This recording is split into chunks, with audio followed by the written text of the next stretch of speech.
Hello, and welcome to another episode of Tuesdays with Tally. This is episode 59, and I'm your host, Brian Tally. The mission and the goal of this podcast is to bring an engaging conversation that will add value to the lives of everyday people. We will inspire, encourage, educate, and tell the stories of America's finest men and women in an effort to motivate you to live your life to its fullest potential. Be sure to follow us on social media and on Spotify. The online information and handles are all located on the scrolling ticker at the bottom portion of your screen. Be sure to like and share the program as well. You can also support the program by going to Anchor FM or Spotify and clicking the support button. Do you own a business? Do you want exposure? Do you want to be heard? Let me help you advertise your business right here on this podcast. Program sponsorships include a custom written script to advertise your business to its fullest potential. Email me directly at thetallybill@gmail.com and let's set up an impactful advertising plan to help you and your business get the results you're looking for. Again, email me directly at thetallybill@gmail.com. That's thetallybill@gmail.com. And let's get started today. Folks, we have a very special guest joining us on today's program. Tara Burnett is the executive director of the H.E.A.R.T.S Veterans Museum in Huntsville, Texas. Tara is a staple in the community who is a dedicated advocate and selfless servant who lives to improve the lives of all veterans. Tara started at H.E.A.R.T.S Veterans Museum in the fall of 2017 as the administrative assistant. In 2019, the executive director had to step away due to some medical issues, and she has filled that role as the executive director ever since. The H.E.A.R.T.S Museum Outreach Program has grown extensively and has become so much more than a museum. While the museum continues to expand and add new and exciting attractions, they aim to honor our military and their service to our country. And additionally, they have recently added a replica of the Vietnam Wall Memorial in Washington, D.C. And they have become Veteran Central of Walker County, Texas. And with that, we are honored to be joined by Tara Burnett. How are you? I'm great, Brian. How are you? It's been a wild morning in the neighborhood, to Yes, say the sir. least. We've had two dogs on the loose, two pit bulls on the loose in my neighborhood for the last hour that are in my front yard, and they were nearly attacking a lady, a neighbor that was walking. And so she ended up coming to my house. She was jumping in the back of my truck. So we're getting animal control out here and all of this stuff that's going on. So again, I do apologize for being a little late to the show today. But we are getting you all squared away, and I am looking very, very forward to get to know you a little bit and to get the H.E.A.R.T.S Veterans Museum out there to the general public. Well, thank you for that, Brian. Absolutely. The pleasure is all mine. So, Tara, tell us a little bit about about yourself, where you were born and raised, and what was life like as a kid growing up? Well, I was born in Southern Maryland, La Plata to be exact. My grandparents were tobacco farmers, and my mother was the oldest daughter out of 9 children. So I was the first grandchild born, spoiled, of course. But we moved to Texas when I was 7. We moved to Houston. So I grew up in Houston, attended high school at Cy Creek there, started college there, and then moved up to Huntsville to go to work for TDCJ. I had a blessed childhood. I was always surrounded by tons of aunts and uncles, many of whom were in the military. Both my grandfathers were in the military. So I was honored, to grow up in a place where my school field trips were to the White House and the Washington Monument and areas such as that. So my love for museums started very young.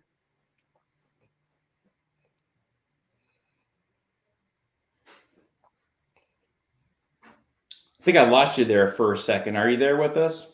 Yes. Uh-huh. Okay, great, great, great. So in 2017, Mhm. you began working at the H.E.A.R.T.S Museum, and eventually you would work your way up to becoming the executive director due to an illness or a leave of absence, say, for the other executive director. What's life like running a museum? And further, what's it like being surrounded by heroes on a daily basis up there in Huntsville? Well, I tell everybody it's the best job in the world. I started volunteering here when my son joined the Army. I decided while he was serving the country, I would find a way to serve our community. Mhm. And so I was volunteering and then came on as the administrative assistant and took on the role as executive director 3 years ago. And it's very hectic. It's not just the museum keeping up with all the displays and adding new attractions and educating our visitors. Like you said in the intro, we have become Veteran Central. So we do a ton of outreach. We do home modifications, we do transportation, we do host the DAV that comes once a week to help with disability claims and ratings. We have lots of events throughout the year, free veterans breakfast first Saturday of every month. But mainly it's taking care of our veterans on a daily basis that need us. So when you get these veterans that show up there on those Saturday mornings, did you say it was the first Saturday of every month? Yes, sir. What's that like? Explain that. So it started as an idea that grew out of Conroe. Um, we had a veteran that attended the breakfast down there that was weekly and Mhm. sponsored by businesses and things down there in the Conroe area. So they brought the idea to us. So we started it. We probably had about 30 veterans attend the first veterans breakfast. We're now up to a little over 100 that come the first Saturday of every month. And local businesses support it. Whoever is the supporter of that month gets to address the veterans, thank them for their service, give them discounts and various things for what they have to offer. But seeing all of them come together once a month and all the camaraderie and the brotherhood and sisterhood that takes place that day, there's a lot of healing that takes place that first Saturday of every month here. Sure. Yeah.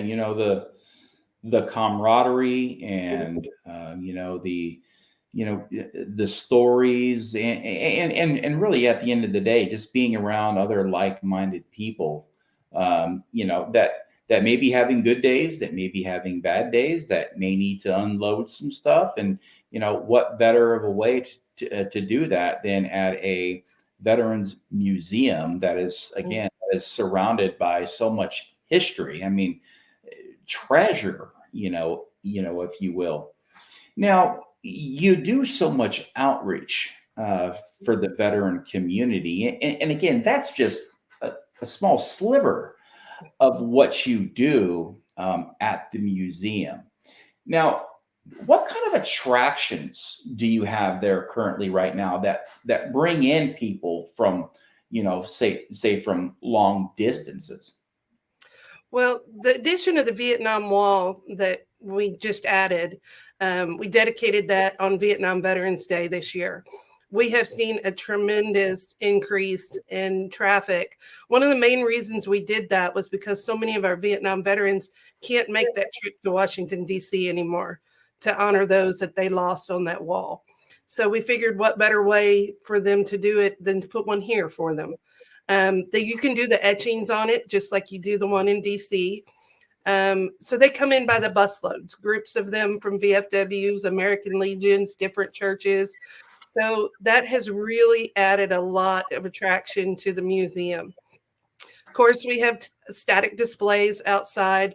We have tank, we have the F-16, we have a couple of Hueys, we have Humvees, we have a Vietnam era ambulance and Jeeps and everything else. So even on days when we're closed or after we close in the evenings, people are outside taking photos with everything that is outside. But inside is so unique because everything in here was donated by veterans and their family members. And all of my tour guides are veterans and family members. So not only do you get the full story of the timeline of the wars and the different conflicts that we've been involved with, but their own personal items are in this museum. So they share their stories with you as well. Makes it a very unique experience, unlike any other museum. When you're in there sometimes working, do you ever feel the museum talking to you in a way? Yes, sir, you do. You really do. And when you get to know these guys and ladies, because I have several women veterans that are tour guides as well, you learn their stories. So it's kind of like you become part of the story with them when you're doing the tour, and you can tell their own personal experiences. But when you are here by yourself, especially after it's a veteran that we have lost that is one of our family members, um, Mhm. it's very emotional sometimes because you've heard them tell those stories, and when you walk past their things, you can remember their voice and their smile, and it gets overwhelming at times, but it's beautiful. The sacrifice hits different at times when you are personally attached to somebody, Mm. and you've seen them grow and evolve and then pass on, or the sacrifice of veterans that are getting exposed to Agent Orange, to burn pits, to toxic exposure that are becoming paralyzed now. Mhm. The sacrifice hits so much harder when you see it with your eyes and not just say the word, oh, sacrifice. Yeah, I know the definition of it, but what's the real meaning of it? What is it to sacrifice? What is it to be overseas and serve so long away from your family? And that's what a lot of people don't understand until they get into a place like a museum, like the Hearts Museum, where they can walk around and see it with their own eyes, and literally talk to volunteers like Shep, who is a walking history book, Yes. and that will spend time with people and will thoroughly explain these stories and journeys and how everything has happened to where we are now in present time. And unfortunately, our country has seen plenty of war, Mhm. uh, throughout history. And there's always so much to talk about. And again, our honorable men and women in uniform sacrifice so much for everybody here in the United States of America that sometimes folks may take advantage of it, and they don't understand the sacrifice. They don't understand the meaning of service. They don't understand what it's like to protect your fellow brothers and sisters, to lay down your life to protect another. And again, you feel this when you are at the Hearts Military and Veteran Museum in Huntsville, Texas. Now, how far have people traveled? Do you have any information or stats on that? We do. We keep up with all of our statistics. We actually get a lot of international visitors. We get a ton of visitors from Germany, a ton, and from Australia. But they come from all over, and we have a working relationship with Lackland Air Force Base. And when they get in soldiers on joint training operations, they actually bring them over on charter buses. So then we have service members from all over the world that come in here, and that makes it's a special day when that happens. We'll have 120 soldiers from everywhere. Mhm. And our tour guides really, really enjoy those days, learning about their service in foreign countries and relating that with their past service. And it's a very special day when they come. Now, how does the word get out in places like Germany and Australia? How does that word get out to say, hey, let's go to Huntsville, Texas? That's a good question. We work really hard promoting our social media. Mhm. We do advertise locally and in the Houston, Dallas, and surrounding areas. We do tourism shows. So, the word just gets out there. Social media is a very powerful thing. You never know who's going to come and tag themselves at your location, and then it spreads to all of their friends and all of their sharing. So we're very fortunate that social media has really been a blessing for us as far as advertising where we are and what we do. That is amazing. And yes, you are right. Social media is a wonderful tool to use when folks are actually using it the right way. Yes, I You agree. know, I you know, agree. there's there's so much positivity out there, and there's so much value to be added to the lives of others when you are actually putting good content out there, and not always living in this world of anger and hostility and everything else. And I've got to remind myself at times, and this is what I've done, and I don't show this often: no anger, no worry, no politics. And That's right. it's really changed my life. And I started that about 4 months ago. I can't do it anymore. I need to keep myself positive. I need to take care of my family first, and I need to take care of the veteran community for the people that reach out to me in need of help. And it has really added a lot of gratitude to my life. And even though I'm still involved, but it's not like in all the time thing and all the time worry. Look, I can't change the world, right? We Right. can't change the world, but we can change the lives of people to improve the world. One podcast at a time. Even if you just reach one person, to wake up and say, wow, our country is the best country in the world, that this planet has ever seen. And the American people are great people. And we do have pride, of the red, white, and blue. And again, of the sacrifice and all the blood that has been shed to keep that Liberty Bell here ringing at home, and to give folks like you in the H.E.A.R.T.S Veterans Museum the ability to open their doors to the public and say, guys, come on in. Come on in and walk these halls, because these halls will talk to you. If you listen, if you open your eyes and listen, they will talk to you.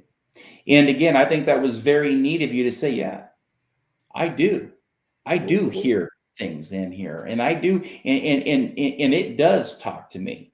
I did a story on a Vietnam veteran just yesterday that I've been helping for so long. This man has 3 Purple Hearts. He's got silver stars. I mean, this guy's about as heavily decorated as you can be. And the Vietnam veteran community has been Yes. a forgotten community. And and I know a lot of what you do at Hearts is with Vietnam veterans, correct? Yes. Would you say that the majority of the people that show up to your breakfast are Vietnam veterans? The majority of them, yes. I have a few World War II veterans that are still left. Of course, like Shep, I have a few of the Korean War, but my primary focus group is my Vietnam veterans. We are seeing a lot of the Gulf War on Terror veterans starting to filter in, because we're trying to capture them as soon as they get out of the military and help them transition, understand their benefits, know what they're qualified for. Mhm. Sam Houston State University, right here in Huntsville, is one of the top 10 universities in the United States for veterans to go to school, because of the Veteran Resource Center that we have here and the outreach programs we have here to help them. So we work really, really hard, but my Vietnam veterans are a special group of guys. Most of them are in their 70s, but will tell you they still feel like they're in their 30s. But it's hard to see the illnesses that they have acquired over time. But we go through those struggles with them. We pray with them. We take them to doctor visits. We do what we can, whether it's just sitting down with a cup of coffee and having some words, and or talking to their spouses and being there to support their spouses. It's hard because we're seeing more and more illness in our Vietnam veterans. That's true. I have a good friend, Colonel Rob Harmon, Yes. that was just on the program the other day. And, he wasn't injured in combat. He came home and was fine, but now he's paralyzed because of toxic exposure of, I believe of the burn pits out there in Afghanistan and Iraq. And that's today's Agent Orange, the dioxin and all that, the Vietnam veterans, the Blue Water Navy veterans that we're all exposed to. And the sad thing is that the Blue Water Navy veterans finally, after 50 years, 2 years ago, Congress finally said, okay, we're going to compensate you now. It's like, it took our country 50 years to say, yep, the Blue Water Navy, yep, you're right. You guys were exposed on that ship. And just because you weren't boots on the ground in the jungles of Vietnam did not mean that you were the only ones that got exposed to it. So it's the sacrifice that so many of us make. And at times it just does not seem like the government is there to protect the people that they have sworn to protect. When you take that oath of service, you are promising to uphold, defend the Constitution of the United States of America and to protect us. And it's like you get these promises when you go in, and then when you get out, there's so many broken promises. And it's so sad to see. I see it every day. And the veteran community is already an at-risk population. And then you put all these denials and everything in front of their face. And it's so disheartening, and it does take a special person like you and the champion you are in the community to stand up and give these veterans at times that feel like they are voiceless a voice, and somebody to sit down and, like you said, have that cup of coffee with them, thank them for their service. These guys had eggs thrown at them when they got home and called baby killers. In every generation, we have, what happens when our veterans come home. And I'd say right now in 2022 is probably the best time ever to be a veteran in the United States of America because of all the programs that are out there. There's so much outreach programs out there. There's so many people willing to sit down and help the veteran and first responder community. And one of those programs is Mighty Oaks. Yes. Now, I went to Mighty Oaks in 2019 when I was going through some extremely difficult life challenges and obstacles. And if it wasn't for me going to Mighty Oaks, I may not be here today. And I believe in that program. That program has done so much for me. And as a matter of fact, I don't leave home without it. Here is my Mighty Oaks Bible here. Yes. And it has helped me in ways. It's always sitting right here.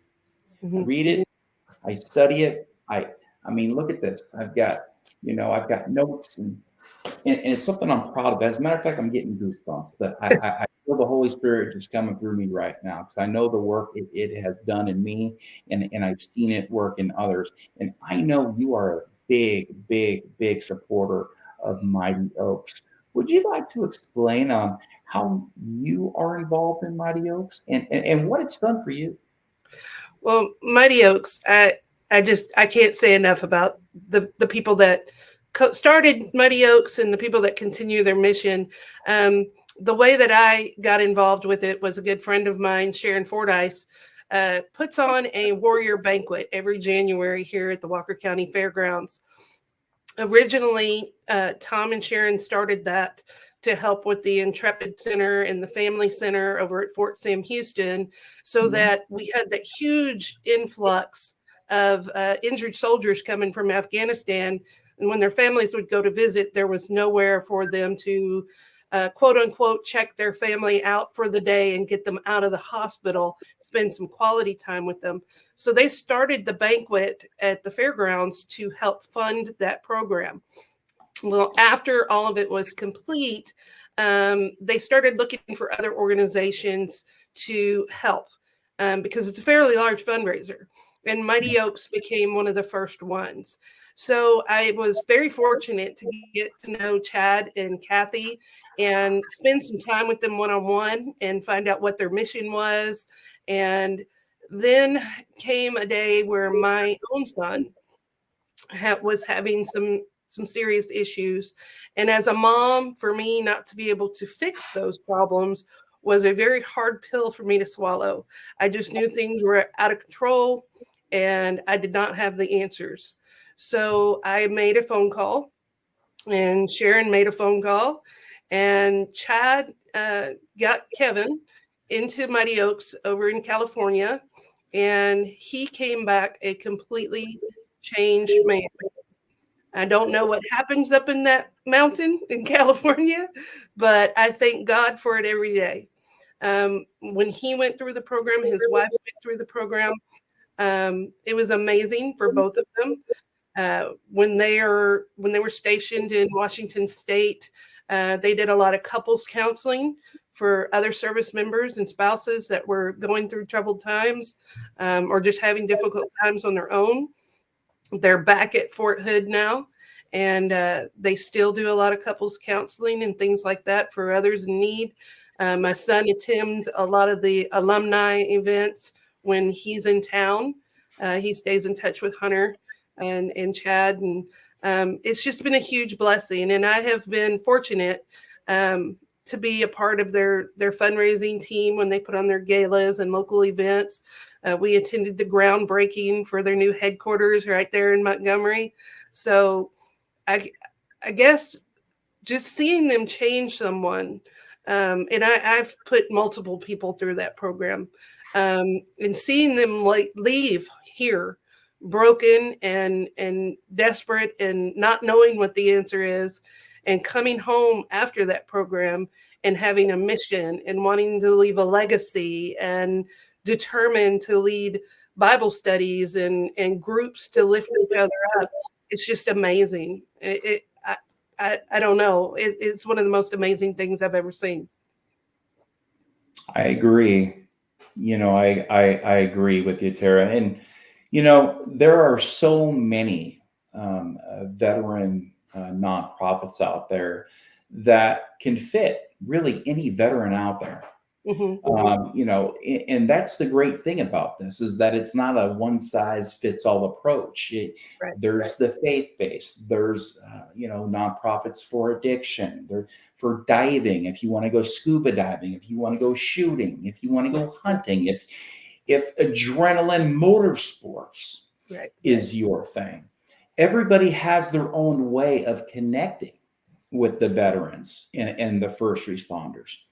Me, I went the faith-based route because I was challenged to go by a chief warrant officer who saw me in my lowest, most vulnerable time in need. And we had just lost our family vehicle and nearly everything I had except for my home due to no fault of our own. And he says, I'm going to give you this car. I'm going to give you this car. It's not a nice car. It's not pretty, but this car will get you to the grocery store. It'll get your kids to sports and back, and you could drive this around until you get back on your feet. But I'm not going to give you the keys to this car until you go through the Mighty Oaks program, and I see your sword. I want to know you went through the program. So I went through the program. And again, if it wasn't for that chief warrant officer coming into my life, again, it did change me. It made me a better man, a better husband, a better father. It made me a better leader. It made me a better veteran. And it's really easy to donate to veterans groups and nonprofits such as Mighty Oaks when you see results. That's right. Seeing is believing. There's people that talk the talk, but when you walk the walk, hey, that is delivering. That is delivering, and that is truly helping those that are in need.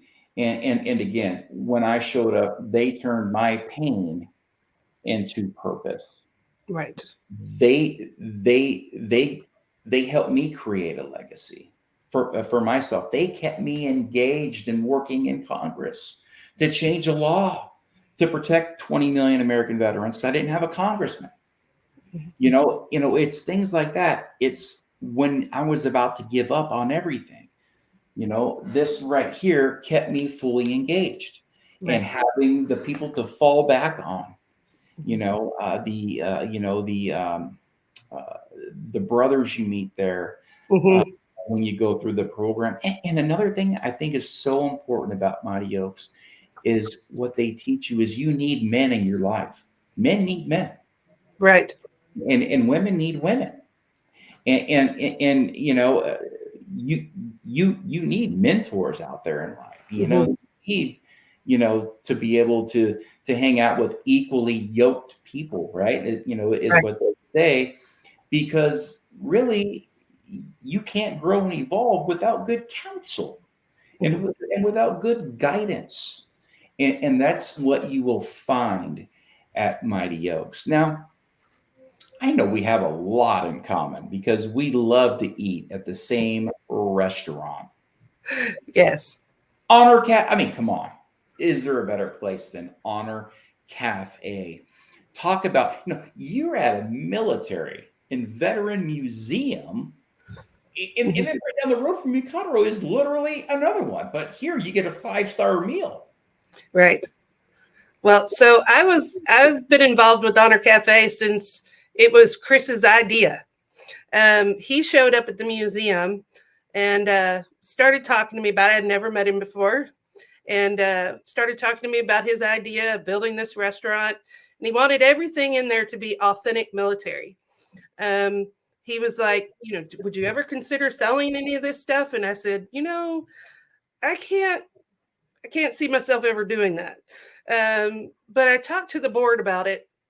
Told him I really wanted to be involved with Chris's idea because I mean he is an amazing man. Him and Mandy are just a wonderful couple, and so we came to an agreement that we would go down there and decorate the museum and put a sign up that everything was on loan from the museum. So that's what we did, and I had no idea how big the restaurant was till I took the first load of stuff down there, and 7 loads later we had the building full. Now, since then, we've had lots of locals that have donated, just like they do here at our museum. So Chris had built that big display case right in the front for us to showcase and change out. We do that about quarterly to keep it interesting and keep the photo ops there. Everybody loves the mannequin as soon as you walk in that's fully decorated. So I was very honored that Chris and Mandy allowed us to do that. And of course, the food is amazing, and we love to have different events down there and attend different events down there. Just amazing Christian people, and that truly give back to their community. I mean, they opened in the middle of a pandemic.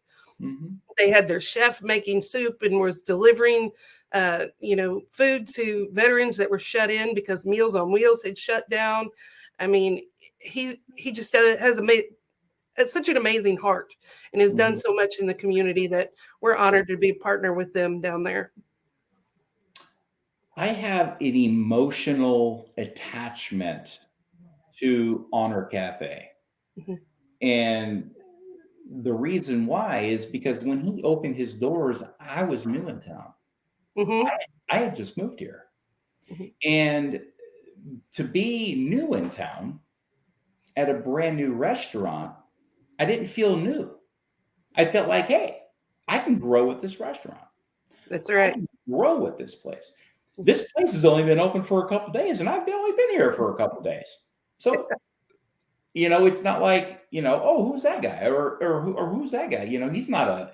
So, like, I've kind of grown into this place, and it's kind of like become like an attachment, Right. and it's one of those places that you can go there again. I think it's saving lives. Yes. I truly believe that. Hmm. With the fellowship that they have going Hmm. on there with Save Savage and Randall. I mean, what a man. And then you have all these other groups that come in that are all, whether it's the Rotary, they're all in there for the good of the community. Right. And then you have just the veterans like me that just want to go in there and have a good lunch. But when I go there, it's not like, hey, I want to eat and run. I want to eat and still look around. And I've been in here hundreds of times, literally. And every time I'm in there, I still close my eyes. I'll take it in. I'll take those deep breaths and I'll smell the core. It, Hmm. it takes you back. It takes you to boot camp. It takes you when you're out in the field. It takes you when you're on those long flights overseas on a C-141 or a C-17 or going down the strip in a C-130, landing in Okinawa. It takes you back there. And to Hmm. look up and see General Hummer's flag and, the cannonballs from the Civil War Hmm. and everything in there that is the fabric of our country. It Yeah. is truly unlike anything that I have ever seen or ever witnessed in my life. And I'm proud to talk about it all the time because I've brought in, I don't know how many people in there that I've Hmm. turned on to this place that are native Houstonians. And I feel kind of cool. Like, yeah, man, that's what's up. I'm new in town and I'm showing you something that you didn't know about. And Right. since now they're growing with the place, and then they tell their friends, and then they tell their friends, because really at the end of the day, the veteran community is a small community, and it's a community that needs to stick together. And what better place to do it than to go hang out at Honor Cafe? And then when you're in town, you can cruise right up the road in Huntsville, make it a day, go check out the H.E.A.R.T.S Military Museum. And I mean, talk about bleeding red, white, and blue and having a weekend of gratitude and saying, man, I'm proud to be an American. Well, that's our hope. We want everybody to understand that of all the Americans that we need to protect and take care of, our veteran community should be our top priority. They're the only ones that have raised their hand and sworn an oath to defend our freedoms in our country, even at the opportunity that they may lose their own lives. Mm-hmm. Um, we owe everything to our veteran community. It's up to us. Our government has failed to step up. Our VA has made things extremely difficult. So it's up to us. It's up to us to be the brothers and the sisters and the the adopted daughters and sometimes granddaughters, to step in and fill that gap Mm-hmm. and to make life easier and more fulfilling, and to give that purpose back to them and to make them feel like they're just as special now as they were when the first day they raised their hand. You say something very interesting. And I'm going to read it to you. It's something I received last night from a daughter Mhm. of a Vietnam veteran that I helped, that I took under my wing when I met him in Silsbee, Texas in March. Mhm. And it says this. Nope, let me find it here. Um, she says, "Thank you so much, Tally Man, because that's my name on Facebook, for helping my dad. Your help and guidance is how we achieved that 100% at the VA. Mhm. Words truly don't do it justice. I am blessed to work with low income and homeless veterans And this process is disgusting. Mm-hmm. The hurdles we had to jump through, the narratives we had to write, the files we had to find. It was difficult for my dad, who was a very competent man. And can you imagine the process for someone who doesn't have a stable life?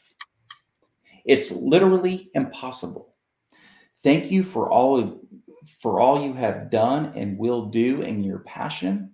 In our industry, we call people like you our champion. The world needs more champions. God bless you. And this, it put me on my knees last night. I cried because I know how long and how hard that specialist Timothy Brinkley, Vietnam War veteran in his 70s, was shot multiple times in combat, was blown up, and was saved by a man named Staff Sergeant Don Jenkins, who is a Congressional Medal of Honor recipient for saving the very life of that man right there, Tim Brinkley. And those are words from his daughter. And his daughter couldn't even get this job done to get him to 100%. And I was glad I was able to get involved in his life and sit down and spend hours and hours and hours and hours and hours to get this man that was at 20% for so long, Mm-hmm. for 40 years. And then he was at 40% for another 10 years. And now he's at 100%. And it took 52 years for him to get there. And I'm talking, how does this happen? I know. I know. We feel the same way. I mean, you call the VA and you're on the phone and you're on hold and you're on hold. And I mean, people don't understand. It's not 30 minutes. It's not 45 minutes. It may be 4 hours Yeah. that you're sitting there. But if you hang up, you're just going to start all over again. It's ridiculous, the hoops that we jump through. But my philosophy and my philosophy for my staff, if not us, then who? Mm-hmm. Who is Yeah. going to step up to do this? And so, one of my assistants, Erica, she's a Purple Heart recipient herself. She is passionate about helping other veterans get their benefits and file their claims. My other assistant, Amanda, she takes care of her father-in-law, who is also a veteran and lives at their house, and she takes care of them and then comes up here and helps me take care of all of these other veterans up here. My husband has been so amazing, supporting everything we do here, helping us here at the museum, and then going out to the veterans houses when they have a water leak or the air conditioner is not working or something needs to be fixed or repaired or done. I have been so blessed to be surrounded by so many people that care so much. And that's what Mm-hmm. it takes. You have to have the heart and the passion in order to step up and be the voice that they need. You are a true champion, Tara. Thank you. Thank you. One of the most important things I took away from this is when you said, the VA, you were talking, hey, it's hard to get anything done, Mhm, there, you're on hold for 4 hours, mhm, at time. And the sad thing about it is the veterans are an at-risk population. They are. And I say this, mhm. people need to understand what that means. Right. They are an at-risk and a very vulnerable population. I Right. mean, when you're trained to kill, okay, trained to kill and lay down your life in defense of our country, you are a different person. You Mhm. are honorable, but yet sometimes you may have a crisis moment, where anger may come out. Mhm. And the VA knows that this population is an at-risk community. Mhm. And unfortunately, they get medicated, over medicated. Over. Yes. And, whether it's physical pain, emotional pain, mental pain, post-traumatic stress, whatever it may be. And you talk about competent. She said, my dad's competent and he's Right. having a time with this. But a lot of guys aren't. A lot of guys aren't because they're abusing alcohol, because they're trying to self-medicate, or they're doing drugs because they got to self-medicate, or they're on so many of the medications that the VA has given them because it's easier to get the drugs than it is to get that phone call, or for somebody to pick up that call and say, how can I help you? Now, the VA is not all bad. I'm not here bashing the VA. The VA has really improved over the years. And I think that it is getting better, but it's so big and it's such a bureaucracy. And there's still so much work that needs to be done. But I do think that we are on the right track to get there. But the system is absolutely stacked against the veterans. Yes. And it does take people, that know how to work and maneuver the bureaucratic waters of the VA system. And that's so, I mean, and that's sad. I mean, I get emails all the time from veterans. I have become this voice of reason, and I've become kind of like the poster boy for, hey, I'm going to tell this guy everything that's going on at the VA, because I would probably understand what they're going through, and I can give them some good guidance and some good counsel. And a lot of what's going on now is that you have these people that are coming back from overseas, and they have post-traumatic stress, and then they have anger, and they have anxiety, and certain things set them off. They're veterans, okay? And sometimes they may raise their voice at the VA because they are frustrated. Like, right. I can get an appointment, or they show up and they didn't know that their appointment was canceled, and this and that. And sometimes they blow up at the VA. And then they get the VA police involved, and then they get their records red tagged. And this has been going on for a while, and it's getting worse by the day. The VA just increased their budget for police, and it's to pretty much arrest veterans who raise their voice or whatever it may be, or if they make their doctor feel uncomfortable. But why? Because they suffer from the wounds of war. So instead of maybe raising your budget on police, which is only going to agitate them and aggravate them more, why don't we dump that money into maybe more counselors, more guidance, more programs that we can get the veterans involved in to change their life, rather than making their life even more miserable. And you've got to understand the reason why they're acting is because that is from war. It's not from anything else. It is from war. So how can you treat that? You don't treat it with handcuffs. I'm sorry, but that is not the way you want to treat that. What do you say out there? What are your opinions and your thoughts on this? Well, I honestly think that it's really sad that we don't have a better system in place already. We have seen some positive changes with more VA clinics coming, and the clinics being more inclusive, where you don't have to go all the way to the VA hospital all of the time. And so we are seeing improvements. However, there are a lot of improvements that still need to be made. But I think that's healthcare all the way around, but the VA especially. We try very hard to diffuse situations when we have veterans that are very frustrated and very angry.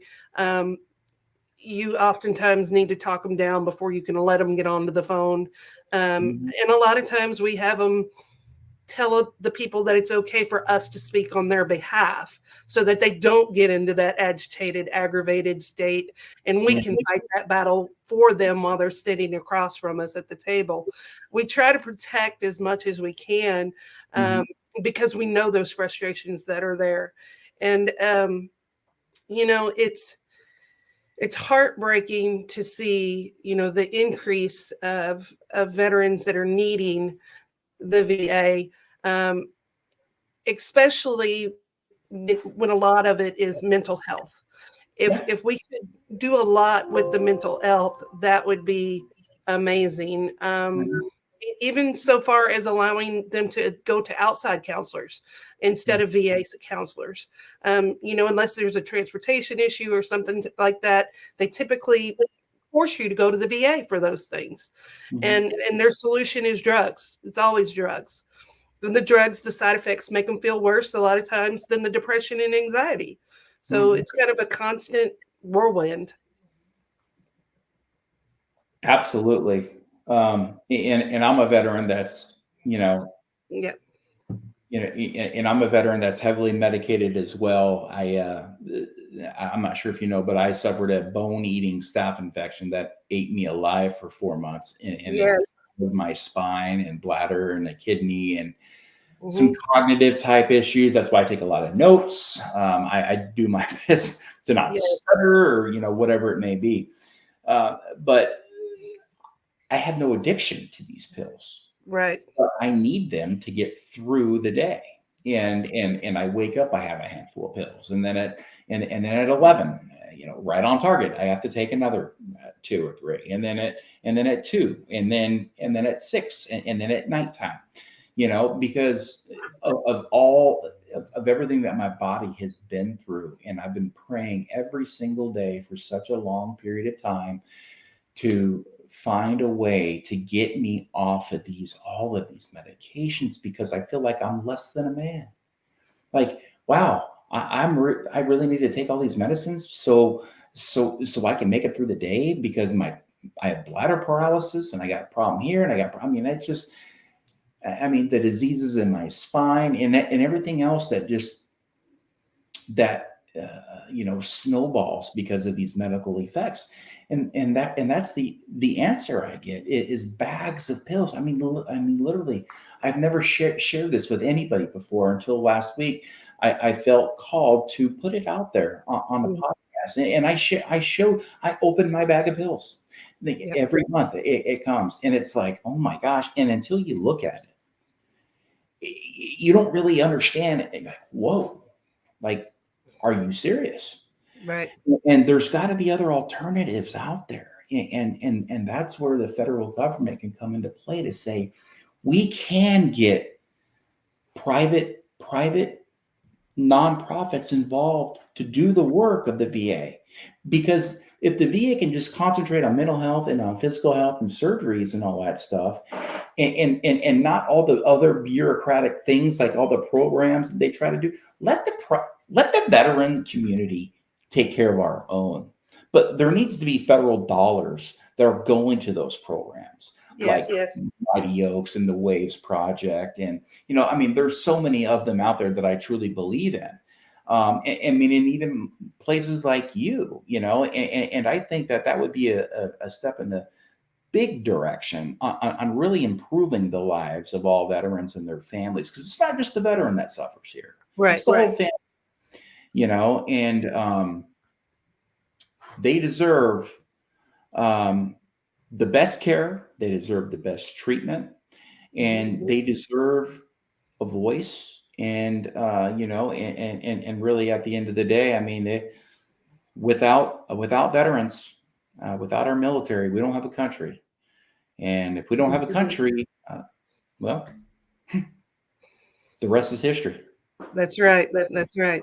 And that's why it's so important. I had emailed you about the project that my husband and I are doing out at our ranch. That's one thing that we've noticed being here is my elderly veterans that are bachelors or bachelorettes, and they don't have any family close by. They're getting to a point where they need to be in an assisted living facility, or they need to be somewhere close into town where somebody can keep an eye on them. But they're, especially after COVID, being locked down in those facilities and unable to leave, and people unable to visit you. They just have put their foot down. They just flat out, I will never live in one of those places. Mm-hmm. We actually lost 2 veterans during COVID, that walked out in the front yard, sat down underneath their oak tree, and decided to take it out on their own terms. And I'm just not okay with that. And so my husband and I, like the email I told you, we were talking about what we were going to do with our ranch. We only have one child left at home. All of our other children are are grown and moved away. And so we decided that we were going to put these cabins on our ranch, because after him and I talked one night, I had a dream and I saw these little red cabins in our front pasture and some of our veterans walking around out there. And I woke up and I thought, my husband's going to think I have lost my mind.